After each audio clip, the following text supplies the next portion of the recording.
நினைச்சுக்கிறாங்க. Patient சொல்றாங்க, may come in doctor, நான் உள்ளே வரலாமா டாக்டர் அப்படின்னு கேக்குறாங்க. டாக்டர் வந்து சொல்றாரு, please come sit down, what's the problem, தயவு செய்து வந்து உட்காருங்கள், உங்களுக்கு என்ன வேணும், உங்களுக்கு என்ன பிரச்சனை அப்படிங்கிற மாதிரி கேட்குறாரு. அப்புறம் சொல்றாங்க patient, high fever for 2 days, 2 நாட்களாக அதிக காய்ச்சல்.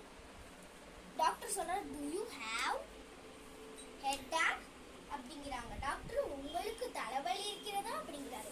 இந்த வீடியோ பிடிச்சிருந்துச்சுன்னா லைக் பண்ணுங்க, ஷேர் பண்ணுங்க, சப்ஸ்கிரைப் பண்ணுங்க, மறக்காம பெல் பட்டனை கிளிக் பண்ணுங்க. எங்க அம்மா எங்க டாக்டர் அம்மா கிட்ட நீங்க வந்து கன்சல்டேஷன் பண்ணலாம். எங்க இருந்தாலும் சரி, எந்த கண்ட்ரில இருந்தாலும் சரி, நீங்க ஆன்லைன் கன்சல்டேஷன் பண்ணலாம். அது மட்டும் இல்லாம நீங்க வந்துட்டு உங்களுக்கு ஏதாச்சும் டவுட்ஸ் இருந்துச்சுன்னா நீங்க கமெண்ட்ஸ்ல கேட்கலாம். பண்ணி முடிச்சிட்டேன்னு சொல்லுங்க. தேங்க்யூ.